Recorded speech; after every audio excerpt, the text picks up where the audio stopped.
जय हिंद दोस्तों, स्वागत है आप लोगों का अजय सर जी यूट्यूब चैनल पर। दोस्तों, जैसा कि आप लोगों को ज्ञात होगा कि वर्ष में 2 बार डीए बढ़ता है, एक बार जुलाई में और एक बार जनवरी में। पहले केंद्र सरकार के द्वारा डीए केंद्रीय कर्मचारियों को दे दिया जाता है। तत्पश्चात आप लोगों को बताना चाहता हूं कि उत्तर प्रदेश में भी उसी डेट से डीए मिलना शुरू हो जाता है। लेकिन यही है कि जो 4-5 महीने का 6 महीने का जो डिले होता है उसका एरियर बन जाता है, लेकिन मिलता है उसी तिथि से। तो आपको बताना चाहता हूं कि केंद्रीय कर्मचारियों का डीए इस समय 4% की दर से वृद्धि का आदेश हो गया है। अब उनको 38% के आधार पे डीए मिलेगा, अर्थात 38% महंगाई भत्ता हो गया है। तो आज के वीडियो में मैं बताऊंगा कि यदि शिक्षक भर्ती आती है तो अब कितनी सैलरी बनेगी, क्योंकि आप लोगों को इसके पूर्व में भी मैंने बताया था। तो चूँकि डीए उस समय अलग था, अब डीए बढ़ गया है तो सैलरी भी अधिक हो गई है। तो अब वर्तमान में सैलरी कितनी होगी, इसके संदर्भ में अगर आप जानना चाहते हैं तो इस वीडियो को आप देख सकते हैं। साथ ही साथ कुछ लोग ये भी कमेंट करते हैं कि सर शिक्षक भर्ती नहीं आ रही है तो इस सैलरी का क्या मतलब। बात तो उनकी सही है, एकदम सही है, लेकिन चूँकि बहुत से जिज्ञासु होते हैं कि वह जानना चाहते हैं। आप जानते ही होंगे कि मानव की प्रवृत्ति ऐसी होती है कि वह तमाम प्रकार की जानकारियों को ग्रहण करने की कोशिश करते हैं। तो यह वीडियो केवल एक जानकारी पर्पज़ से बताया जा रहा है, और यदि आप इसके इच्छुक हैं तो वीडियो को देख सकते हैं, यदि इच्छुक नहीं है तो इसकी करके आप लोग वीडियो को बंद कर सकते हैं। तो चलिए मैं पूरा डिटेल आपको साझा करता हूं।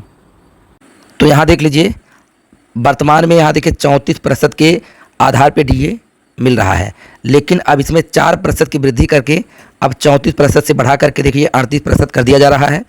और समय 1 जुलाई 2022 से, तो केंद्रीय कर्मचारियों को 1 जुलाई 2022 से लागू हुआ है, तो राज्य कर्मचारियों को भी 1 जुलाई 2022 से लागू हो जाएगा। लेकिन जो हमारे उत्तर प्रदेश के कर्मचारी हैं उनको जनवरी के बाद से मिलना प्रारंभ होगा, और यह जो बीच का जो अंतराल होगा उसको एरियर के रूप में उनका भुगतान होगा। तो चलिए सैलरी को देख लीजिए। तो यहाँ देख लीजिए, नए प्राइमरी शिक्षक का वेतन 1 जुलाई 2022 से कितना हो गया है।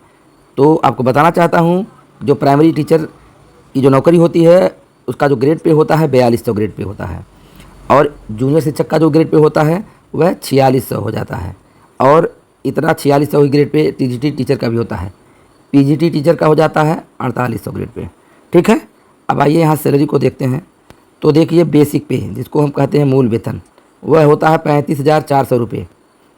महंगाई भत्ता जो कि 34% से बढ़ करके 38% हो गया है, तो अब यह हो जाएगा आपका 13,452, क्योंकि जब 35,400 का अब जब हम 38% निकालेंगे तो इसमें देखिए गुणे 38/100 करेंगे तो निकल कर कितना आ जाएगा 13,452। मकान किराया भत्ता ग्रामीण क्षेत्रों के लिए मिलता है 1,340 रुपये।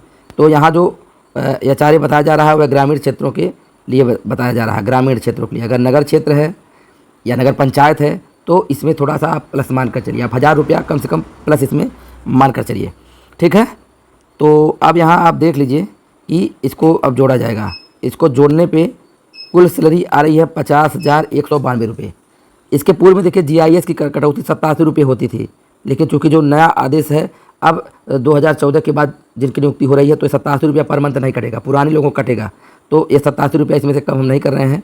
तो आप यहाँ देख पा रहे होंगे कि जो कुल सैलरी है नए शिक्षकों का वह कितना बना 50,192। अर्थात अगर भर्ती आती है तो मिलेगा कितना स्टार्टिंग में 50,192 रुपये, 50,192 रुपये मिलेंगे। अब यहाँ आप लोग एक चीज़ और देख लीजिए कि यदि एनपीएस कटवाते हैं, आपको बताना चाहता हूँ कि 2005 अप्रैल 2005 से जिनकी नियुक्ति हुई है उनको पुरानी पेंशन योजना ओल्ड पेंशन स्कीम नहीं मिलती है।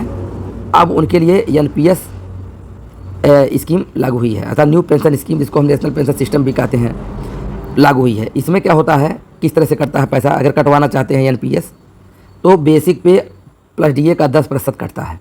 तो 35,400 बेसिक पे और डीए 13,452 का 10%, तो गुणे 10/100 करेंगे तो यहाँ हो जाएगा देखिए 10 से कम 10 250 कर लीजिए।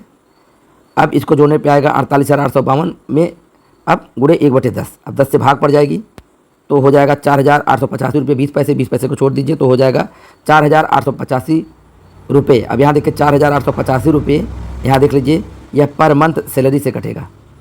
जो लोग एनपीएस कटवाना चाहते हैं, सब्सक्राइबर हैं जो फार्म अप्लाई करेंगे, तो उनका 4,885 रुपये पर मंथ सैलरी से कटेगा। लेकिन एनपीएस वालों को सरकार भी अंशदान देती है, सरकार भी पर मंथ देती है। अगर उनका 4,885 रुपये कटेगा तो सरकार कितना देगी ये भी ध्यान दीजिए।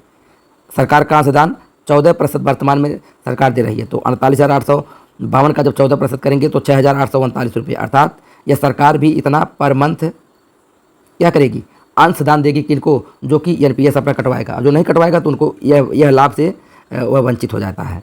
तो एनपीएस अकाउंट में, तो एनपीएस जो उस कर्मचारी का अकाउंट हो जाएगा जो कि न्यू पेंशन स्कीम वाला अकाउंट हो जाएगा, जिसमें पर मंथ उसका कटेगा कितना, 4,885 रुपये कट रहा है वर्तमान में, और सरकार की तरफ से मिलेगा कितना, 6,839 रुपये।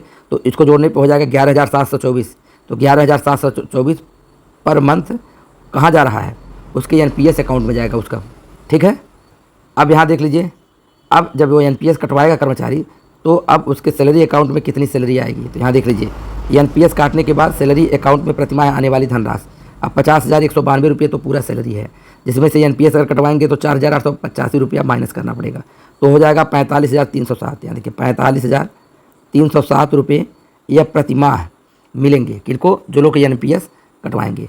और जो एनपीएस नहीं कटवाएगा तो उसको कितना मिलेगा, 50,192 रुपये उसको प्रति माह मिलेगा सैलरी। लेकिन यही इतना नुकसान हो जाता है कि सरकार का जो अंशदान है जो 14%, जो कि वर्तमान में 6,839 रुपये पर माह बन रहा है, यही नुकसान हो जाता है जो लोग एनपीएस नहीं कटवाते हैं।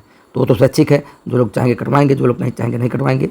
तो यहाँ आशा करता हूँ कि आपके समझ में आ गया होगा कि पूरा डिटेल इस तरह से सैलरी का निर्धारण होता है, कैसे एनपीएस कटता है, सरकार कितना अनुदान देती है। तो वीडियो पसंद आए तो लाइक शेयर कमेंट करिएगा। भगवान से ही आशा विनती रहेगी कि आप लोग की शिक्षक भर्ती भी जल्दी से आ जाए, आप लोग भी सिलेक्ट होकर के इस तरह से सैलरी को प्राप्त करें। धन्यवाद।